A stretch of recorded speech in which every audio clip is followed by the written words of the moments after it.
গহপুৰৰ কংগ্ৰেছ কাৰ্যালয়ত ৰিপুণ বৰা বিজেপি দল মুখ্যমন্ত্ৰীৰ বিষ নাইকিয়া সাপ কংগ্ৰেছলৈ পুনৰ উভতি অহা ৰিপুণ বৰাক আজি গহপুৰ কংগ্ৰেছ কাৰ্যালয়ত উষ্ম আদৰণি জনোৱা হয় এই আদৰণি অনুষ্ঠানটোতে আপ আৰু তৃণমূল কংগ্ৰেছৰ শতাধিক কৰ্মীয়ে কংগ্ৰেছত যোগদান কৰে অনুষ্ঠানৰ অন্তত সাংবাদিকক সাক্ষাৎ কৰি প্ৰাক্তন সাংসদ ৰিপুণ বৰাই কয় ইছ্যু ডাইভাৰ্ট কৰাত মুখ্যমন্ত্ৰী সিদ্ধহস্ত হয় অসমত যিকোনো জ্বলন্ত সমস্যাই দেখা দিলে উচ্ছেদ মিয়া আদি ইছ্যুবোৰ উলিয়াই মূল কথাটো তল পেলায় বিজেপি দল আৰু মুখ্যমন্ত্ৰীৰ দাঁত নাইকিয়া সাপ মামা আৰু মামীৰ সম্পত্তিৰ হিচাপ ৰাইজে আঙুলিৰ মূৰত হিচাপ কৰি ৰাখিছে কিন্তু অসমত যিটো পৰিস্থিতি সেইখিনি সময়ত হৈছে মই পুনৰাবৃত্তি কৰিব মই দেখিলোঁ সেইখিনি সময়ত আজি পৰিস্থিতিৰ সাপেক্ষে সলনি হয় কথাবিলাক সেইখিনি সময়ত কংগ্ৰেছে যেনেধৰণে মই আছিলোঁ কংগ্ৰেছত মই সভাপতি আছিলোঁ যি কাৰণতে নহয় আমি বিজেপিৰ লগত আনকম্প্ৰমাইজিং আপোচবিহীনভাৱে যেনেকৈ যুঁজিব লাগিছিল কোনোবাত কিবা এটা আমাৰ হৈছিল যিটো কাৰণে আমি বিজেপিৰ লগত আপোচবিহীনভাৱে যুঁজিব পৰা নাছিলোঁ আৰু আমাৰ ঘৰতে কিছুমানে হিন্দী দি বিজেপিৰ লগত মুখিৰাজি কৰিছিল আৰু তেতিয়া মই ভাবিলোঁ যে এইটো দলত যদি থাকোঁ তেতিয়াহ'লে বিজেপিক প্ৰতিৰোধ কৰিব নোৱাৰিম অনাগত দিনত এনেকৈ কেতিয়াও নোৱাৰিম যদি আমি এখন ভৰি কংগ্ৰেছত এখন ভৰি বিজেপিক থৈ আমি যুঁজ কৰোঁ আমি নোৱাৰিম সেইকাৰণে মই ভাবিছিলোঁ কি বুলি যে এনেকুৱা এটা দললৈ যাব লাগিব যিটো দলে বিজেপিক প্ৰতিৰোধ কৰিব পাৰে আৰু সেই দলটো মই বিচাৰি পালোঁ তৃণমূল কংগ্ৰেছ কাৰণ পশ্চিমবংগত 15 বছৰ মমতা বেনাৰ্জীয়ে এগৰাকী মহিলাই আপোনালোকৰ নিচিনা ইমান প্ৰবল প্ৰতাপী শক্তিশালী বিজেপি দলক তেওঁ তাত পৰাভূত কৰি ৰাখিছে তাত তেওঁ বিজেপি দলক তাত তেওঁ উদ্ধাৰ কৰি ৰাখিছে সোমাবলৈ দিয়া নাই আৰু মই ভাবিলোঁ যে এইটো দলে তেতিয়াহ'লে আমি অসমত পাৰিম অসমতো যদি আমি তৃণমূল আনো আমি বিজেপিৰ বিকল্প হিচাপে আমি ইয়াক প্ৰতিষ্ঠা কৰিব পাৰিম কাৰণ পশ্চিমবংগত যদি পাৰিছে আমিও পাৰিম সেইকাৰণে মই তাৰ প্ৰতি আকৰ্ষিত হৈ মই তৃণমূলত যোগদান কৰিছিলোঁ আৰু দলৰ সভাপতিৰ দায়িত্ব লৈ গোটেই অসমত আমি 35খন জিলাৰ ভিতৰত 31খন জিলা তৃণমূল কংগ্ৰেছ ব্লকলৈকে মণ্ডললৈকে আমি গঠন কৰিছোঁ এটা ভিজিবিলিটি দৃশ্যমান কৰিছোঁ কিন্তু তাৰ পৰৱৰ্তীকালত যেতিয়া মই গোটেই অসম ঘূৰি আছোঁ মোক দুটা কথাই প্ৰভাৱান্বিত কৰিলে তৃণমূলৰ পৰা ঘূৰি আহিবলৈ এটা কথা হৈছে মই য'তেই যাওঁ এক সাধাৰণ ৰাইজ আৰু দ্বিতীয়টো হৈছে আমাৰ কংগ্ৰেছ কৰ্মী গোটেই অসমত মোৰ গোটেই অসমত কংগ্ৰেছ প্ৰত্যেকেই মোক এটাই কথা কয় যে আপুনি যি গ'ল এতিয়া ঘৰৰ ল'ৰা ঘৰলৈ ঘূৰি আহিব লাগে আপুনি ঘূৰি আহিব লাগে ঘৰলৈ দেশৰ অৱস্থা বেয়া অসমৰ অৱস্থা বেয়া আপুনি ঘূৰিয়াক আৰু আমি আপোনাক ভোট নিশ্চয়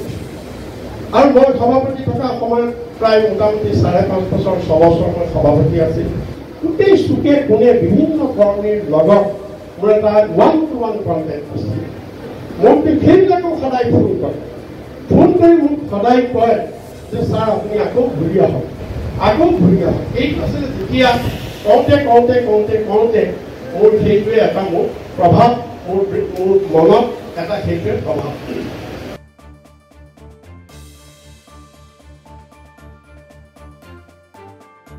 গহপুৰৰ বিধায়ক উৎপল বৰাৰো সম্পত্তি ৰাজহুৱা কৰিব ৰিপুণ বৰাই 26ৰ নিৰ্বাচনেই প্ৰতিজন কংগ্ৰেছৰ মূল লক্ষ্য বহুদিন নহয় মাত্ৰ 2 বছৰ আৰু মই কংগ্ৰেছৰ পৰা আঁতৰি নাই থকা মই কংগ্ৰেছতে আছোঁ কাৰণ মই বিজেপিত যোৱা নাই মই কংগ্ৰেছ আদৰ্শতে আছোঁ তৃণমূল কংগ্ৰেছত আছোঁ তৃণমূল কংগ্ৰেছো হৈছে কংগ্ৰেছৰ এটা ঠাল আৰু আমি তৃণমূলত আছোঁ যদিও আমি বিৰোধী ঐক্যত থাকি আমি একেলগে বিজেপিক উৎখাত কৰা বিজেপিৰ বিৰুদ্ধে আমি সংগ্ৰাম কৰি আছোঁ কিন্তু পাৰ্থক্যটো এইটো তেতিয়া যেনিবা আমি বেলেগ এখন মঞ্চত থাকি কৰিছিলোঁ এতিয়া কংগ্ৰেছৰ মঞ্চলৈ আহি কংগ্ৰেছৰ মঞ্চৰ পৰা আমি বিজেপিৰ বিৰুদ্ধে আকৌ সেই যুঁজখন আমি আৰু শক্তিশালী কৰিবৰ কাৰণে আমি মনস্থ কৰিছোঁ ৰাইজৰ মাজত আগতে যেনেকৈ আছিল এনেকৈ মইতো আছোৱেই মইতো যদিও 2 বছৰ আঁতৰি আছিলোঁ মানুহৰ লগত মোৰ সম্পৰ্ক আছিলে টেলিফোনৰ যোগেদি আৰু মই ইয়ালৈ আহিলে মানুহৰ ঘৰলৈ যাওঁ বিপদ আপদত হ'লে মানুহৰ ঘৰলৈ যাওঁ মই তেনেকৈতো এটা মোৰ সম্পৰ্ক আছিলে আৰু এতিয়া কথাটো হৈছে কি গহপুৰত আপোনালোকে ভাবিব পাৰে ক'ব পাৰে আপোনালোকে আপুনি ইনডাইৰেক্টলি এইটোৱে কৈছে যে ইমান শক্তিশালী ধনবন্ত এজন বিধায়ক আছে ৰাইজে কি মই কোনো নাই ধনবন্ত এইবিলাকে একো কাম গহপুৰতো মানুহে অসমত যেনেকৈ মানুহে মামা আৰু মামাৰ পত্নী গোটেই সম্পত্তি আঙুলিৰ মূৰত লিখি আছে ঠিক সেইদৰে গহপুৰৰ বিধায়ক উৎপল বৰাৰ গোটেই জোনাইৰ পৰা ধৰি গুৱাহাটীলৈকে তেওঁৰ সমস্ত যি সম্পত্তি আছে এই সম্পত্তিৰ তালিকা আমি উপযুক্ত সময়ত প্ৰকাশ কৰিম আৰু ৰাইজে ইতিমধ্যে জানে ৰাইজৰ হাতে আপুনি মুখ্যমন্ত্ৰীক বিষ নাইকিয়া সাপ বা দাঁত নাইকিয়া সাপ বুলি যে ক'লে কথাটো কি হয় মুখ্যমন্ত্ৰী বুলি নহয় গোটেই বিজেপি দলটোকে মই দিছোঁ বিজেপি দলটোৱে হৈছে বিষ নোহোৱা সাপ এতিয়া কিয় এইকাৰণে বিষ নোহোৱা সাপ হ'ব এই কেইদিনমান মাত্ৰ বাকী আছে যেতিয়া ইলেকশ্যন সমাগত হৈ পৰিব তেতিয়া ৰাইজে ভয় খাই আছে এতিয়া ৰাইজে ভয়ত ভজে বুলি কয় নহয় কিছুমানে ভক্তিত ভজে কিছুমানে ভয়ত ভজে এতিয়া ভয়ত ৰাইজে ভজি আছে বিজেপি আৰু যেতিয়া দেখিব যে এওঁলোকক আৰু ভজি লাভ নাই আৰু এওঁলোকে এতিয়া নোৱাৰে আৰু সেইখিনি সময়ত ৰাইজে ওলাই আহিব তোমাৰ হেৰিয়ে এতিয়ালৈকে চোৰাংচোৱাবিলাকে তোমাৰ পুলিচ বিভাগে তোমাৰ পুলিচৰ যি চাইবাৰ ক্ৰাইম ডিপাৰ্টমেণ্ট তেওঁলোকে কি ক'ত খুলি আছে তেওঁলোকে দেখা নাছিলে এই যে আজি সুমি বৰা তাৰ্কিক বৰা বা যি আজি আপোনাৰ প্ৰায় 12,000 কোটি টকাৰ যিটো কেলেংকাৰী অনলাইনত এই কেলেংকাৰী এক ৰাতিত হোৱা নাই এই কেলেংকাৰী আমাৰ হাতত পোৱা তথ্যমতে আজি প্ৰায় 2020 চনৰ পৰা ষ্টাৰ্ট হৈছে 2020 চনৰ পৰা কোভিডৰ পিছৰ পৰা ষ্টাৰ্ট হৈছে ইমান দিন পুলিচ ক'ত কৰি আছে পুলিচে কিয় গম পোৱা নাছিল এইটো এটা ইলিগেল অনলাইনত চলি আছে গতিকে এইবিলাক যেতিয়া তেওঁ এইটোৱেই তাৰ বাহিৰে বিজেপিৰ অন্য কোনো প্ৰেক্টিচ নাই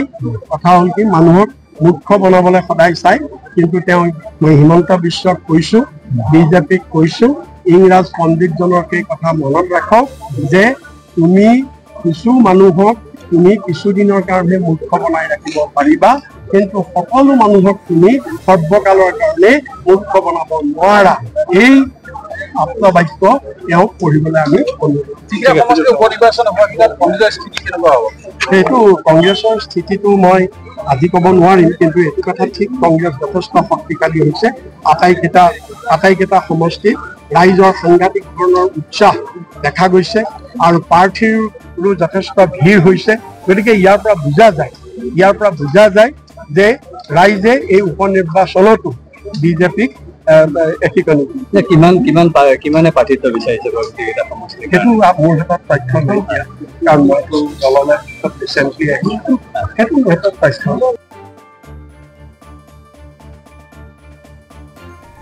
গহপুৰৰ পৰা অৰবিন্দ নেৱাৰৰ ৰিপৰ্ট অসম টুডে।